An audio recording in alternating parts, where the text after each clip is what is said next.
Today we have another surprising story for you. It involves quite a bit of counting and we'd like you to help. Get ready to join in when we start counting.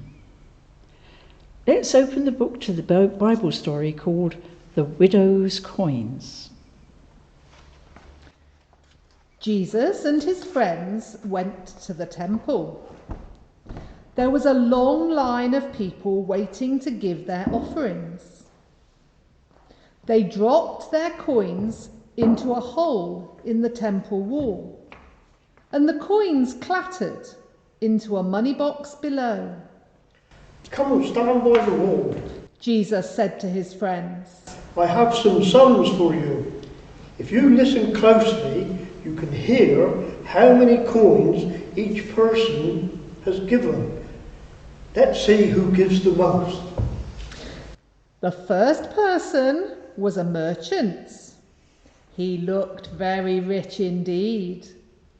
And as he dropped in the coins, Jesus' friends counted them. 2, 3, 4, 5, 6, 7, 10 coins. Said one of Jesus' friends. Not bad. I bet someone will do better. And soon somebody did. The next man was a lawyer. He was dressed even better than the merchant. And Jesus' friends had to count more quickly as the coins were clattering down. 2, 6, 7, 9, 10, 12, 14, 16, 17, 18, 19, 20. Said another of Jesus' friends. Twice as many as the first man. And then a third man walked up to the money box. He was the richest of them all, and one of the religious leaders. Watch out for this one. Jesus whispered. The religious leaders like to send their coins rattling into the hole just as loudly as they can, so that people will be impressed with what they give. And sure enough, that's exactly what he did. The religious leader reached into his money bag and scooped up a handful of coins. He looked around to make sure everyone could see, and he poured the coins into the hole with a flourish. They rattled down so quick that Jesus' friends could hardly count them. 5, 10, 15, 20, 20%. We give up. Cried Jesus' friends. But at least we know the answer to your question. No one is going to give more than that man. And they turned to walk away. Wait, just a minute. Said Jesus. There's one more person waiting. It was an old woman, a widow, dressed in mourning. She pulled 2 tiny coins out of her purse.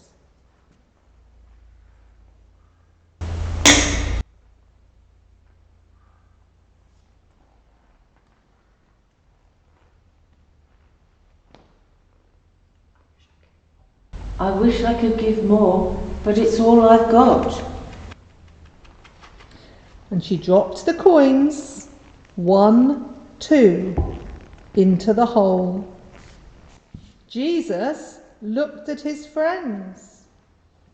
Anybody want to change his answer? He asked. No. Said Jesus' friends. The third man gave the most. Really? Jesus grinned. But what about the woman?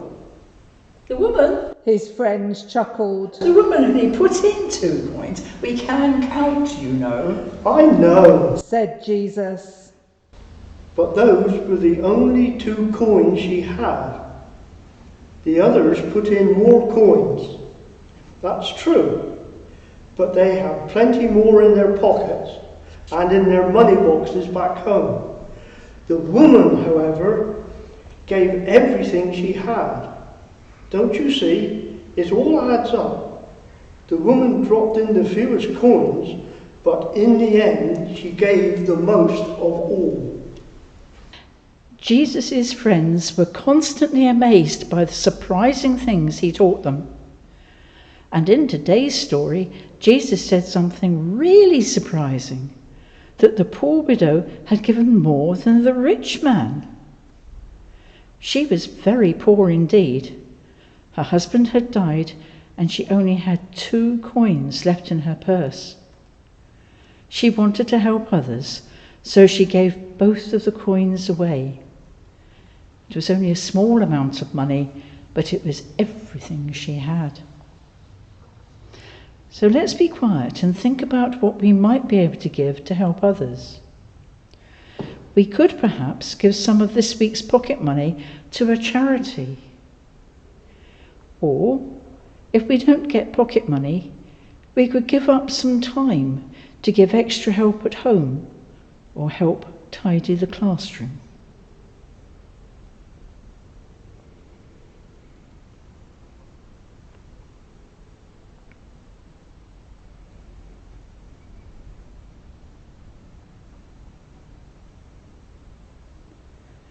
Now I'm going to say a prayer, and if you want to make it your prayer, say Amen at the end after me. Dear God, it's so hard to give things away instead of just wanting to get things all the time. Please help us to work out how we can be givers and not just getters. Amen. Amen.